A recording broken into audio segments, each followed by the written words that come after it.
এখন দেখো রেসিপি থেকে মানে একটা রেসিপিতে থাকবে, ওখান থেকে সলিউশন তথা ডাই, এসিটিক অ্যাসিড ইত্যাদি, এসিটিক অ্যাসিড, সোডা ইত্যাদি সলিউশনের পরিমাণ হিসাব করা মানে কোনটা তোমার কত এমএল লাগবে। সলিউশন মানে বুঝতে হবে কত এমএল লাগবে। তো এগুলো হিসাব করার নিয়ম কি দেখো, এগুলো দুইভাবে হিসাব করতে হয়।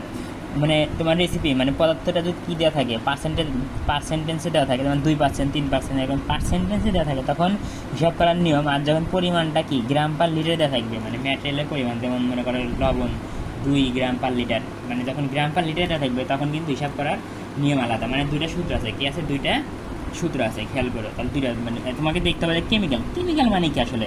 কেমিক্যাল বলতে তুমি যা যা ইউজ করতেছো, dye, acetic acid, wetting agent, soda, salt, এগুলাই কি তোমার কেমিক্যাল। এগুলো হলো তোমার কেমিক্যাল। এই কেমিক্যালগুলো দেখবা কিসে দেওয়া আছে, পার্সেন্টেজে দেওয়া আছে নাকি গ্রাম পার লিটার এককে দেওয়া আছে।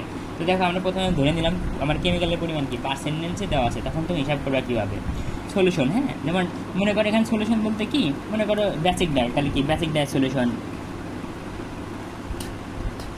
আবার মনে করো অ্যাসিড ডাই, হ্যাঁ, তখন কি অ্যাসিড ডাইয়ের সলিউশন। এরকম মানে আমি শুধু সংশ্লেষণ লিখছি, তুমি মানে একটা লিখলে অ্যাসিড ডাইয়ের সলিউশন, বেসিক ডাইয়ের সলিউশন। এখন কোশ্চেনে কী দেওয়া আছে, আমার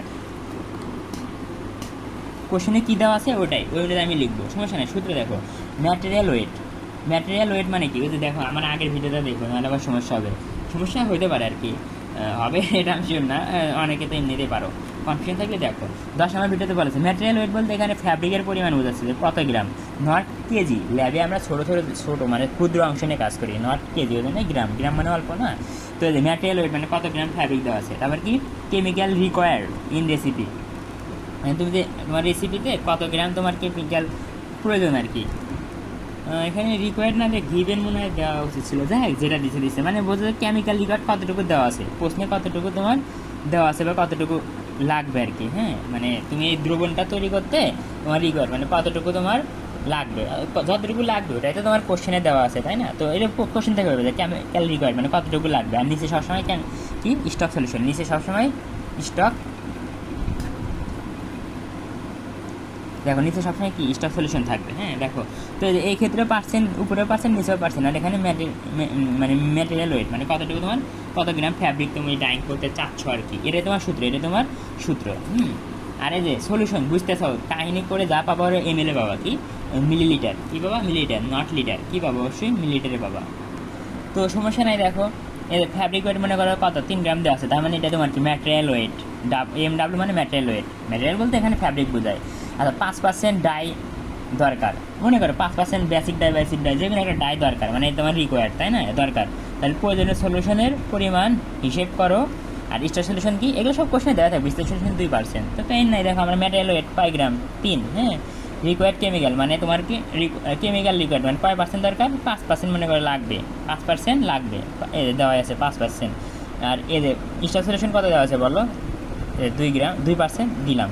এখন মনে রাখবা এই পার্সেন্ট কি কাটা, পার্সেন্ট মানে কি 1/100, অত হিসাব বুঝে লাভ নেই। দেখো 1/100 এগুলো বুঝে কী হবে।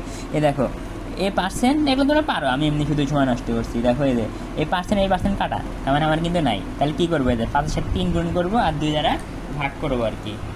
দেখো ক্যালকুলেটারে পার্সেন্ট তোলার দরকার নাই, পার্সেন্ট কেটে গেল না, 5 3 2, মানে তোমরা পারো, কিন্তু অনেক সময় ঝামেলা হয়, ওই জন্য আমি দেখালাম, ডট মাইন্ড। তো তাহলে কাটাকাটি করলে 7 ml। আমি বলছি না ডাই, এখানে সলিউশন বের করতেছি, এখানে ডাই বলতে মনে করতে হবে আমি ডাই সলিউশন বের করতেছি। হ্যাঁ, ইসমাইল স্যার সবগুলো মনে করে এরকম সলিউশন বের করতেছি। তো ml শেষ গেল। দ্বিতীয় অঙ্ক 5 গ্রাম দেওয়া আছে, 5 গ্রাম বেসিক ডাই সলিউশন 3, এরকম মানে বেসিক ডাই বলতে এখানে সলিউশন বুঝে নিয়েছে, অর্থাৎ লেখার টাইম নাই। তো 15 ml দরকার, তার মানে তোমার কি বেসিক ডাই তোমার দরকার কত, 15 ml। এইভাবে তুমি কি আগে বের করা শিখলাম তোমার স্টার সলিউশন। আর এখন তোমার কি, এখন বুঝে দিচ্ছে যে আমার কত গ্রাম, আমার যত গ্রাম লাগবে, মানে আমার বেসিক ডাই কত গ্রাম কত ml লাগবে, এটা কীভাবে বের করব। তারপরে ডাই কতটুকু লাগবে, এটা কীভাবে আমি বের করব, এইগুলো বের করলাম। তো দেখো এখন কি, যদি কেমিক্যালের পরিমাণ কী দেওয়া থাকে, গ্রাম পার লিটার এককে দেওয়া থাকে, তাহলে কেমন হিসাব করবে যে তোমার কতটুকু লাগবে, মানে ডাইং করতে কতটুকু লাগবে, 10 ml নাকি 5 ml, কতটুকু লাগবে এটা হিসাব করে। দেখো ওখানে আগেরটা তো ম্যাটেরিয়াল ওয়েট ছিল, এখানেও আছে। এখানে কি আগের ক্ষেত্রে স্টার সলিউশন ছিল, এখনও আছে। এখানে কি জাস্ট আগের ক্ষেত্রে ছিল কি কেমিক্যাল রিকোয়ার্ড কিন্তু এখানে কি গ্রাম পার লিটার দেওয়া থাকবে। হ্যাঁ, ml দেওয়া থাকবে না, কিন্তু গ্রাম পার লিটার দেওয়া থাকবে। আর লাস্টে কি গুণন এল, লাস্টে গুণন এল। আমি চাইলে একে আরও ছোটো করতে পারি, এত ছোটো করলাম না, তখন আবার অনেকের কনফিউশন হয়ে যেতে পারে। যাই হোক এল, আচ্ছা এল মানে কি, এই যে এম ইস টু এল আছে না, মনে করো এম ইস টু এল মানে কি 2.5, 2:5, তার মানে কি এম এল লাস্টেরটা মনে করো। যদিও এল এর মান সরাসরি বলা যায় না, কিন্তু আমরা এখানে ধরে নিব বলা যাবে। তো এল এর মান কত, মনে করো 5, 2:4, তার মানে কি এল এর মান কত 4। ঠিক আছে, এল এর মানটা গুণ করে দিবা, আর নিচে সবসময় 1000। এখন কথা যে দেখবা সারের স্লাইড এখানে 100 গুণ দিছে, ওই 100 গুণ দিছে কেন, এই পার্সেন্টেজকে তুলে দিতে, মানে ও অনেক পেন, সো আমরা অত পেনে যাবো না, পার্সেন্ট শিখছি পার্সেন্টেজ রাখবো, সমস্যা নাই। মনে করো 5%, এটা উপরে কি কোনো পার্সেন্টেজ আছে, নাই কিন্তু। আগের ক্ষেত্রে কিন্তু উপরে একটা পার্সেন্টেজ ছিল, নিচেও পার্সেন্টেজ ছিল, পার্সেন্টেজ চিহ্ন আর উপরের পার্সেন্টেজ চিহ্ন আর নিচের পার্সেন্টেজ চিহ্ন কেটে দিছিলাম, কিন্তু এখানে তো উপরে পার্সেন্টেজ চিহ্ন নাই, তো ওই পার্সেন্টেজ কিন্তু কাটা যাবে না। মনে করো 5%, তার মানে 5% মানে কত, 0.05 বসাতে হবে আর কি। আমি ক্যালকুলেট করে দেখাচ্ছি, এই তো সূত্র প্রায় সেম। তার মানে দেখো কেমিক্যাল যদি গ্রাম পার লিটারে থাকে তাহলে কিন্তু এক সূত্র, আর পার্সেন্টেজে দেওয়া থাকে তখন কিন্তু আরেক সূত্র। হ্যাঁ, তো দেখো এই দেখো সব কিছু দেওয়া আছে।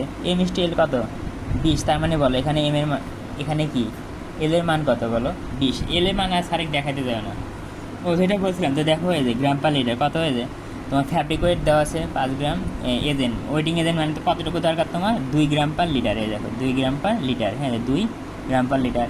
আর এল এর মান 20, সারে আবার এল এর মান দেখো না, আসলে জিনিসটা কি যে এটা আর এল গুণন করলে তো আমরা লিকুয়াল মানে কতটুকু লিকুয়ার দরকার ওটা পাই, কিন্তু আজ আমরা ভেজালে না যায়, তুমি এল এর মান জাস্ট মনে মনে বসে দিবা আর কি। এ তো 1% দেওয়া আছে, দেখো তাহলে হিসাবটা কেমন হবে, কিন্তু এগুলো তো সব আছেই। তাহলে এটা গুণ করলে উপরে হলো 200, আর এলে 1% মানে কত 0.001। এটা করলে আমার মনে হয় সুবিধা, এখানে উপরে 100 মনে রাখা অনেক পেন। এইভাবে তুমি কি তোমার কি এগুলো কিন্তু কি এ দেখো এটা কি ওয়েটিং এজেন্ট, কিন্তু মনে করতে হবে এটা কি ওয়েটিং এজেন্টের সলিউশন বের করতেছে, সলিউশনের পরিমাণ তুমি বের করতেছো। যখন লিটার এম এল বা লিটার আসতেছে তখন তো বুঝতেছো সলিউশন, কিন্তু আমার আর এত কষ্ট করে লিখতে হবে না যে ওয়েটিং এজেন্টের সলিউশন। তুমি তো বুঝতেই চাও। তার মানে এভাবে আমি কী বের করলাম যে আমার কতটুকু সলিউশন দরকার, কতটুকু কোন পদার্থের কতটুকু সলিউশন দরকার, আমি এইভাবে হিসাব করে কিন্তু বের করলাম। এটাই মূলত এখানে শিখালাম আর কি। ও হতাশ হয় না, আমি এটা পরে একটা পুরো ল্যাব একটা দেখাবো। ল্যাব বলতে কি ওই ল্যাবে হিসাব মানে 1 নম্বর এক্সপেরিমেন্ট থেকে দেখাবো, হতাশ হয় না। এখন দেখো ফ্রেশ পানির পরিমাণ বের করা। ফ্রেশ পানি বলতে কি দেখো একটা লিকুয়ার মানে কি ওখানে ডাইস থাকবে, পানির ভিতর ডাইস কেমিক্যাল অনেক কিছু থাকবে। আর ফ্রেশ পানি মানে কি আমি ট্যাপ থেকে যে নিচ্ছি, হ্যাঁ ওটাই আমার ফ্রেশ পানি, হ্যাঁ ট্যাপ থেকে নিচ্ছি ওটা আমার ফ্রেশ পানি, মানে ওখানে ডাই কেমিক্যাল কিছু নাই। তো ফ্রেশ পানি মানে কতটুকু তোমার ফ্রেশ পানি লাগবে এটা বের করবা কীভাবে, বুঝলে টোটাল লিকুয়ার রেশিও। টোটাল লিকুয়ার মানে ওটা তো তুমি বের করা পারোই, আগে তো শিখেছি তাই না। ম্যাটেরিয়াল ওয়েট গুণ হাবড়ি করলে তুমি কী পাবা, টোটাল লিকুয়ার পাবা, মানে কতটুকু লিকুয়ার দরকার ওটা পাইছো, মাইনাস যতগুলো সলিউশন পেয়েছি হিসাব করে, মানে যতগুলো সলিউশন হিসাব করে পেয়েছি তাদের যোগফল। মানে দেখো এক্ষেত্রে কি আমি কার সলিউশন বের করলাম, দেখো ওয়েটিং এজেন্ট এর সলিউশন বের করছি কত 20 ml। তারপরে আগের ক্ষেত্রে দেখো কার বের করলাম, এই দেখো এখানে দেখো এই যে বেসিক ডাই এর সলিউশন বের করছি কয় ml 15 ml। এরকম আমি হিসাব করতে হবে, পেন খায় না, একটু পরে দেখো, তারপরে ভিডিও দেখো, ইনশাল্লাহ আশা করি বুঝবা।